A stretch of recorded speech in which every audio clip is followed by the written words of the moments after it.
మొదటి ప్రసంగం జ్యోతి గారు వచ్చి చెప్తారు. అందరం ఇచ్చిన దేవాది దేవునికి వందనములు. అమ్మగారికి, పెద్ద అమ్మగారికి, మా అయ్యగారికి వందనాలు చెల్లిస్తున్నాను. ఇక్కడ కూడిన ప్రతి ఒక్కరికి నా వందనాలు. ముందుగా చిన్న ప్రార్థన చేసుకున్నాం. దేవా, మీకు వేలాది కొద్ది వందనములు, స్తుతులు, స్తోత్రములు నాయన. ఎందుకు పనికి రానట్టు దాన్ని అర్హత లేనట్టు దాన్ని అయినప్పటికీ నన్ను ఎన్నుకున్నావు నానేసియా. ఈ రోజు నానేసియా వాక్య సిద్ధపాటు కొరకే నానేసి నేను ఇక్కడ నిలబడి చెప్పుచుండగా నేను కాదు నాన్న ఇక్కడ నిలబడి చెప్పేది నీ పరిశుద్ధాత్మతో నన్ను నింపి నానేసియా. నీ మాటలు నాన్న నేను చెప్పుచుండగా నాన్న మీరే నాలో ఉండి నడిపించమని నీ పాదాలు పట్టుకొని బ్రతిమలాడుచున్నాను నాన్న. మీరు చెప్పే ప్రతి మాట నాన్న ఏసియా మా కొరకే నాన్న. స్త్రీలు ఎలా ఉండాలని నాన్న ఏసియా ఈ రోజు నాన్న మీరు చెప్పుచుండగా నాన్న వినగల చెవులు, గ్రహించగలటి హృదయము మా అందరికీ దయచేయమని త్వరలో తిరిగి రాని మెస్సే నామంలో బ్రతిమలాడి వేడుకొంచున్నాను తండ్రి. ఆమేన్.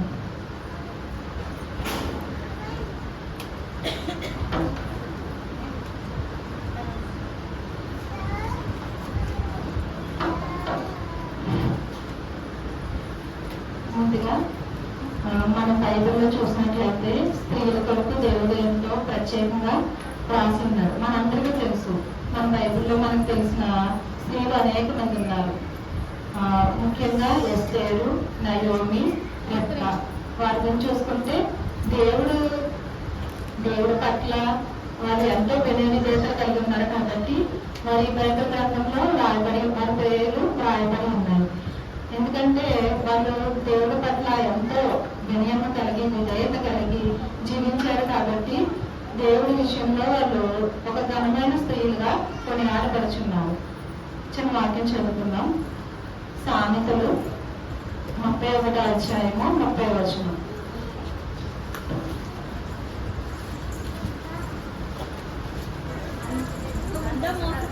అందము మోసకరము, సౌందర్యము వ్యర్థము.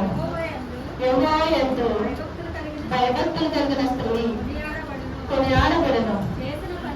చేసిన పనిని బట్టి అట్టి దానికి ప్రతిఫలం ఇయ్యదగును. యవనుల యొద్ద మౌనుల యొద్ద ఆమె పనులు ఆమె కొనియాడును. ఇప్పుడు మన వాక్యం చదువుకున్న ప్రకారం చూసినట్లయితే అందము మోసకరము. మన స్త్రీలైన వాళ్ళు ఏం చేస్తారంటే చాలా మంది అందరికీ ఉండటం స్త్రీలు అనేటప్పటికీ అందంగా ఉండాలని, అందంగా కనపడాలని అలంకరణ చేసుకుంటుంటారు. కానీ మన శరీర అందం కాదు దేవునికి, ఆత్మీయ సంబంధమైన సౌందర్యము దేవునికి ఇష్టమైనది. అంటే మనము ఆత్మీయ సౌందర్యం కలిగిన వారమై ఉండాలి. మనం ఇప్పుడు స్త్రీల గురించి మూడు లక్షణాలు నేను చెప్పాలని ఆశపడుతున్నాను. ఆ 3 లక్షణాలు మనం తెలుసుకున్నాం. ఫస్ట్గా పరిశుద్ధ ఆత్మ. అంటే మనం దేవుని విషయంలో ఏం కలిగి ఉండాలి? పరిశుద్ధ ఆత్మ కలిగి ఉండాలి. అంటే శరీర సంబంధమైన పరిశుద్ధ ఆత్మను కలిగి ఉండాలి. దానికి తోడు ఆత్మీయ సంబంధమైన పరిశుద్ధత కూడా మనం కలిగి ఉండాలి. ఏంటంటే మనం అనుకుంటాం అందరికీ చూసినప్పుడు మనం పరిశుద్ధంగానే ఉన్నాం కదా అని మనం అనుకుంటాం. కానీ దేవాది దేవుడికైనా మనము ఆత్మీయ సంబంధం కూడా పరిశుద్ధాత్మ కలిగి ఉండాలంటే మన హృదయంలో అనేక రకముగా మన హృదయంలో ఏంటి మోసకరమైన హృదయం అంటారు. అంటే హృదయంలో అనేకమైన తలంపులు, ఆలోచనలు ఉంటాయి. మనం ఎంత పరిశుద్ధంగా ఉండాలన్నా ఏదో ఒక రకంగా చిన్న విషయంలోనో ఏదో ఒక విషయంలో మనం పడిపోతూ ఉంటాం. కానీ అలా పడిపోకుండా ఉన్నప్పుడే మనం పరిశుద్ధాత్మను కలిగి ఉన్నట్టు. దేవుని విషయంలో మనం పరిశుద్ధాత్మను కలిగి ఉన్నప్పుడే దేవుని విషయంలో ఇష్టమైన స్త్రీగా మనం ఉండగలము. కీర్తన 96:9 వచనం.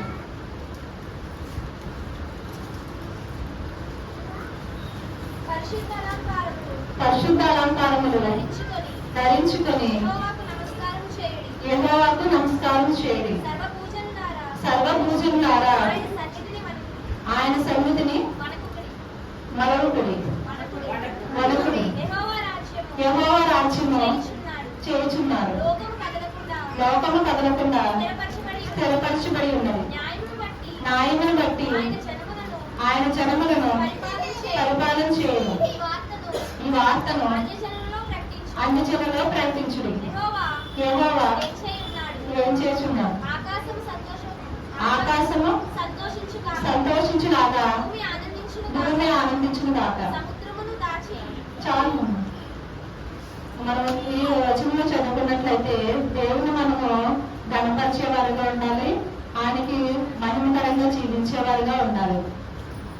దేవుడు మనల్ని ఒకటే కోరుకుంటాడు, ఏంటంటే ప్రతి ఒక్కరితో మనము ప్రేమ కలిగి ఉండాలి. మొదట ప్రేమ కలిగి ఉండాలి, అందరితో కలిసిమెలిసి ఉండాలి. ఒక్కొక్కరు అనుకుంటూ ఉంటారు, మాకేంటి వాళ్ళతో ఏంటి, మాకు మేము ఉంటే చాలు అనుకుంటారు. ఆ విధంగా మనం ఉండకూడదని దేవుడు తోడుకొచ్చున్నాడు.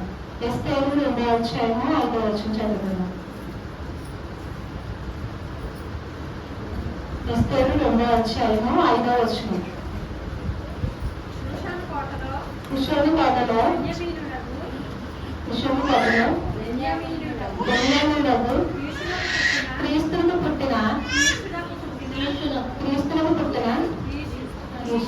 యేషునకు పుట్టిన షిమీ కుమారుడకు రాజీ వంశస్థుడైన మొర్దెకైను ఒక యూదుడు ఉండెను. బబులోను రాజైన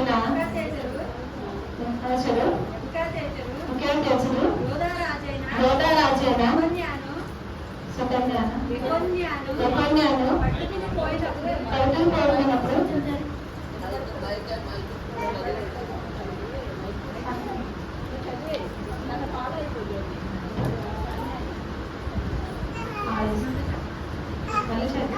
చాలే.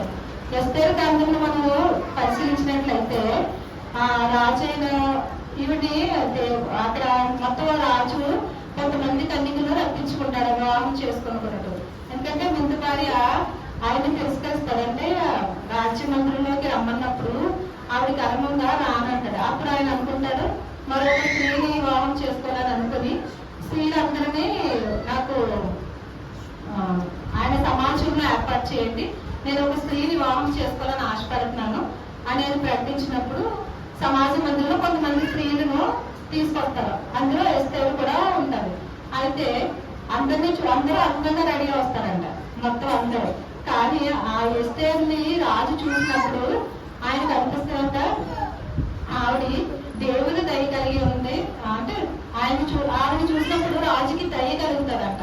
అంటే ఆవిడ దీన మనసు చూసి ఆవిడ ప్రవర్తన చూసి ఆయనకంటే దయ కలిగి ఈ ఎస్తేరు రానే నేను రాణిగా చేసుకోవాలని ఆశపడి ఆ రాజు ఎస్తేరుని ఏం చేస్తుంటే వివాహం చేసుకోవడానికి సిద్ధపడగలిగి ఆయన సమాజ మందిరంలో ప్రకటిస్తారంట. నేను ఎస్తేరుని మహారాణిగా చేసుకోవాలని ఆశపడుతున్నానని ప్రకటించినప్పుడు మనకి దాంట్లో అంశం ఏంటంటే ఎస్తేరు ఎప్పుడు కూడా దేవునితోనే ఉండేదంట. ఎప్పుడు దేవునితో ఎప్పుడు ఆవిడకి వేరే విషయాలు ఏం తెలియదు.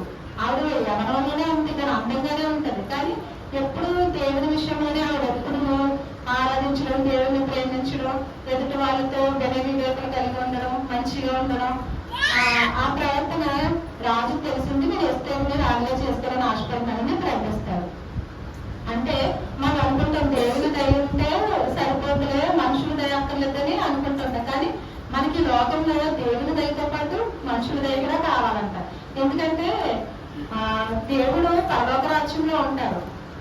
మనం ఇక్కడ భూమి మీద ఉన్నంతకాలం మనుషులతో కూడా కలిసిమెలిసి పోవాలి. ఇప్పుడు ఒక సంఘంగా మనం ఉన్నప్పుడు, ఒక ఐక్యమత్యం కలిగి ఉన్నప్పుడే మనం దేవునికి ఇష్టమై ఉంటాం. మనం అనుకుంటూ ఉంటాము వీళ్ళతో మనం కనీసలే అని పక్కలతో కూడా మనం మాట్లాడము, ఇరుగు పొరుగులతో కూడా మాట్లాడడానికి ఇష్టపడము.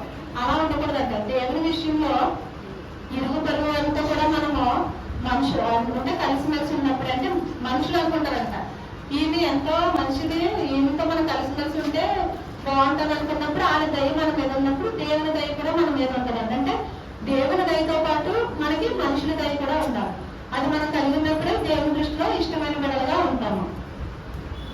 లోకా సువార్త 2వ అధ్యాయం 4వ వచనం చదువుతాము.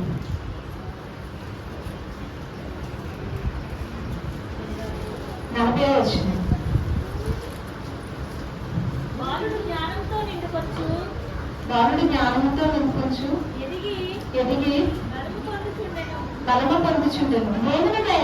దేవుని దయ ఆయన మీద ఉండెను. అదే ఇప్పుడు మనం చెప్పుకున్న అంశానికి ఈ వాక్యం అనమాట. దేవుని దయతో పాటు మనుషుల దయ కూడా ఉండాలనేసి. ఆదికాండము 24వ అధ్యాయము 17వ వచనం 19వ వచనం వరకు చదువుతున్నాం. 4:17-19 వరకు. ఆ సేవకుడు ఆమెను ఎదుర్కొనుటకు నీ కడవలో నీళ్ళు కొంచెం దయచేసి నన్ను త్రాగనిమ్మని అడిగెను.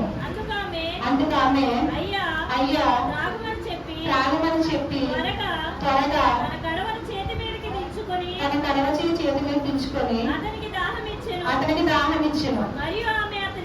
మరియు ఆమెకు దాహం ఇచ్చిన తర్వాత నీ ఒంటెలు త్రాగుమట్టుకు వాటికి నీళ్లు చేదుకోలేదని చెప్పి త్వరగా తన కడవ కుమ్మరించి తిరిగి చేదుటకు ఆ పరిగెత్తుకొని పోయి ఒంటెలన్నిటికీ నీళ్లు చేదుకోసెను. వాక్యం మనం చూసినట్టయితే ఇక్కడ ఎలియాజరు ఒంటెలో తీసుకుని అటువైపు వెళ్తున్నప్పుడు రెప్కా కనబడుతుంట. అంటే ఇది ఒక పని మీదే వస్తాడు అక్కడ. ఎందుకంటే ఆయన ఇసాకు మాటలు ఎదుర్కొంటూ వస్తారు. వస్తే ఆయన రెప్కాను చూస్తారు. ఆయన అనుకుంటారు అతను ఒంటికి నీళ్ళు ఇస్తాడా ఇవ్వదా అని ముందు అడుగుదాం అనుకుని ఆవిడ దగ్గరికి వెళ్తారు. అయితే ఆవిడ అంటని ఒక ఒంటికే కాదు నేను అన్ని ఒంటలకు నీళ్లు చేసి ఇవ్వగలను అని చెప్తుందంట. ఇప్పుడు మనం ఉన్నామనుకో ఒక మనిషికి ఒక బాటిల్ వాటర్ ఇవ్వడానికి అమ్మమ్మ నీళ్ళు అయిపోతున్నాయి మేము ఇవ్వమంటున్నారు. కానీ ఆవిడ అక్కడ నీళ్లు చేదుకొని అంటే నూతిలో నీళ్ళు అన్ని తోడుకొని అక్కడ ఎన్నో వంటలు ఉన్నాయంట. 10 వంటలు ఎన్నో ఉన్నాయి. అన్ని వంటలకు కూడా నేను నీళ్లు చేదు ఇస్తాను తండ్రి అనేసి ఆవిడ చెప్పిందంట. చెప్తే సరే అమ్మ ఇవ్వనగా అన్ని వంటలకు సరిపడా నీళ్లు చేదించాను. అప్పుడు ఎలియాజరు అనుకుంటాడంట ఈవిడ ఆదిత్యం కలిగి ఉన్నది. అంటే అందరికీ ఆదిత్యం ఇచ్చే ఆవిడగా ఉంది కాబట్టి ఇసాకుకు భార్య ఈవిడే అని అనుకుని అప్పుడు ఆయన అనుకుంటాడంటే అప్పుడు అబ్రహాం గారు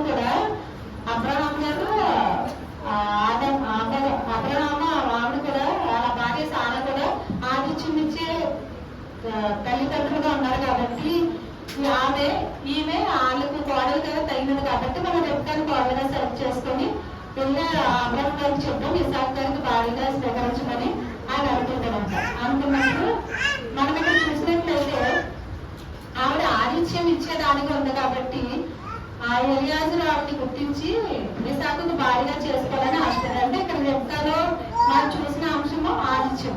అంటే మనము స్త్రీలమైన మనము ఆదిత్యం ఇచ్చేవారుగా ఉండాలి. కానీ ఎవరైనా చూసి మనం అబ్బాయి ఎలగిరి పెట్టాలా అది పెట్టాలా మనం ఒక అట్టు పెడితే ఇంకో అట్టు మనం వాళ్ళ దగ్గర నుంచి ఆశిస్తేనే కానీ పెట్టము. కానీ అలా ఉండకూడదంట. మనం ఒకరికి పెట్టేవారుగా ఉండాలి కానీ ఒకరైతే చేర్చేవారుగా ఉండకూడదని దేవుడు చెప్తాడు. అంటే ఆదిత్యం ఇచ్చేవారుగా ఉన్నప్పుడే దేవుడి దృష్టిలో మనం ఇష్టమైన స్త్రీలుగా ఉంటాం. ఇప్పుడు ఒక యవనస్తుడు ఉన్నాడు. ఆ అబ్బాయి గురించి చిన్న కథ చెప్తాను నేను. టైం చెప్తున్నాను. ఆ అబ్బాయి పాపం ఊరంటే చిన్న అబ్బాయికి ఎవరు లేరు, తల్లిదండ్రులు లేరు. లేకపోతే అక్కడ చిన్న చిన్న పనులన్నీ చేసుకుంటూ తనకు వచ్చిన డబ్బుతో పాపం ఆహారం తిని ఇంటికి వెళ్తా ఉంటాడు. కానీ ఆ రోజు పాపం అబ్బాయికి పనికి సరిపడే డబ్బులు లేక టీ తాగడానికి కూడా పాపం అబ్బాయి దగ్గర డబ్బులు లేవు. అయితే ఒక ఆవిడ దగ్గరికి వెళ్ళి తలుపు తట్టి అమ్మ కొంచెం మంచిగా ఇస్తావా అని అడుగుతాడు. ఆవిడ అన్నంట బాబు నువ్వు ఫస్ట్ పొద్దు నుంచి అలసిపోయి ఉన్నట్టున్నా నీకు మంచినీళ్ళు ఏంటి వేడి పాలు ఇస్తాను తాగమ్మని పాలు తీసుకొచ్చి ఇస్తాడంట. ఇస్తే అబ్బాయి తాగి అమ్మ నా దగ్గర ఇవ్వడానికి ఏమీ లేదు నీకు ఏమి ఇవ్వమంటావో చెప్పమ్మంటే ఏమి ఇవ్వద్దు బాబు మీ ఎంత నేను దయగలిగినాను కాబట్టి ఇచ్చాను నువ్వు వెళ్ళిపో అంటాడంట. తర్వాత కొన్ని సంవత్సరాలు గడిచిన తర్వాత ఆ అబ్బాయి కొంచెం కష్టపడి చదువుకొని ఒక పెద్ద డాక్టర్ అయ్యాడంట. డాక్టర్ అయితే ఒక ముసలి ఆవిడ అక్కడికి వచ్చి ట్రీట్మెంట్ తీసుకుంటే ఆవిడకి లక్షల్లో అవుతుందంట ట్రీట్మెంట్.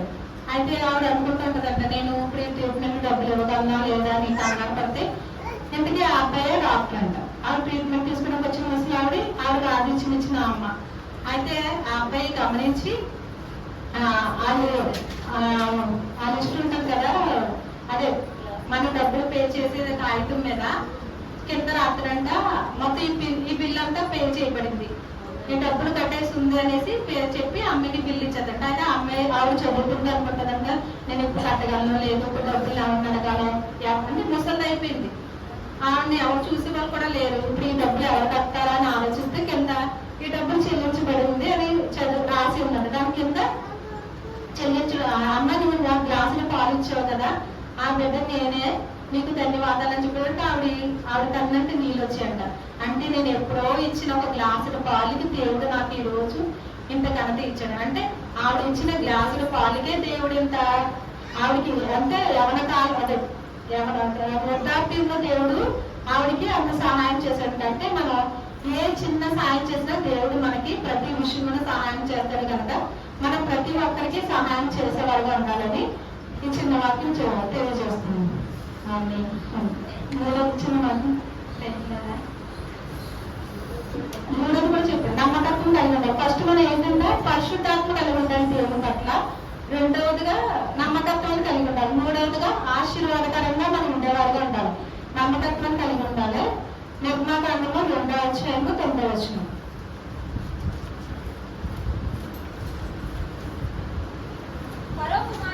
ఫరో కుమార్తె ఆమెతో ఈ బిడ్డను తీసుకొని పోయి నా కొరకు వానికి పాలించి పెంచు, నేను నీకు జీతం ఇచ్చిందని చెప్పాను. చాలు. అంటే మనకి ఈ వాక్యం అందరికీ తెలిసిందే. అప్పుడు ఆ ధర్మసత్త ప్రకారంలో మగ బిడ్డలు పుడితే చనిపోయింది అన్నప్పుడు మోషేని ఎలా రాయాలో తెలియక ఒక జమ్ము పెట్టిలో పెట్టి ఆ నదిలో వదిలేస్తారు.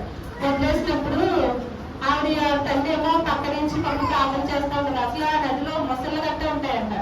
ఆ బిడ్డను అప్పుడు ఆ రోజు మొసళ్ళ గట్ట తినకుండా మోషి ఉన్నాడంటే ఆవిడ ప్రార్థనే. అయితే ఆవిడంతది ఆవిడ చూస్తారు కదా, రాజుగారి కుమార్తె చూసి బిడ్డను నేను పెంచుకున్నాను. ఆ అక్క తీసుకెళ్ళి అమ్మని తీసుకొచ్చినప్పుడు ఈ బిడ్డను పెంచినట్లయితే నీకు జీతం ఇచ్చిందని ఆవిడ చెప్తాడంట. అంటే దీనికి దేవుడు ఏమంటాడంటే ఈ రోజు మన బిడ్డలో దేవుడు ఇచ్చిన స్వాస్థ్యము సొత్తు అని మనం ఉంటాం, కానీ మనకి ఇచ్చిన బిడ్డలు మన సొత్తు కాదు, ఆయన సొత్తు, ఆయన బిడ్డలు. ఆయన బిడ్డలైన వారిని మనము ఆయన కొరకు పెంచినట్లయితే మనకు ఆయన జీతం ఇస్తాడంట. అంటే మనం ఎలా ఉండాలి, మన బిడ్డలను ఆయన కొరకు పెంచేవారుగా ఉండాలి. మన బిడ్డలని మనం మనలా పెంచకూడదు, ఆయన బిడ్డలుగా పెంచాలి. ఆయన బిడ్డలుగా పెంచినప్పుడు తండ్రి అయిన దేవాది దేవుడైన దేవుడు ఏమంటే నీకు ఒక రోజు నేను జీతం ఇస్తాను, నా బిడ్డలు నా కొరకే మేము పెంచినప్పుడు నీకు జీతం ఇస్తానని చెప్తున్నాడు. చెప్పండి, ఆశీర్వాదకరంగా ఉండాలి. యెరూషలేములోని 2 సముద్రాలు ఉన్నాయంట. యోహాను సువార్త 13వ అధ్యాయం 35వ వచనం.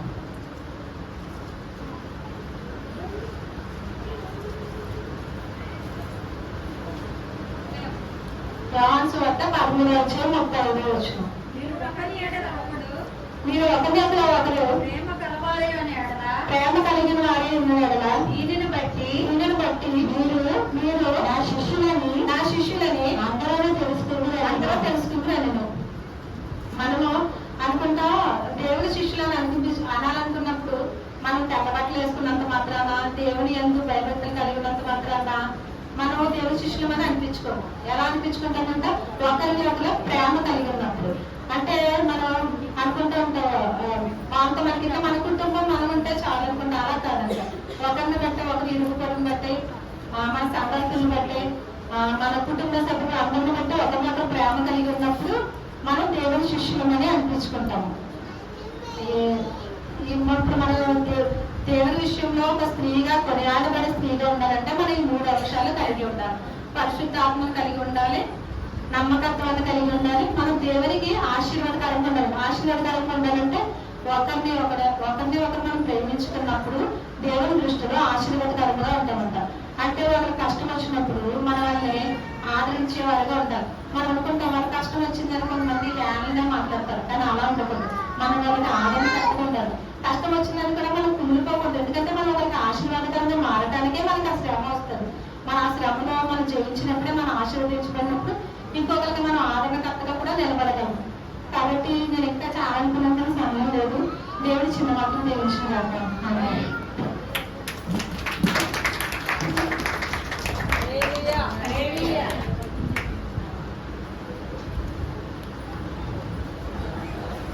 ప్రసంగం చేసిన జ్యోతి గారికి వందనాలు.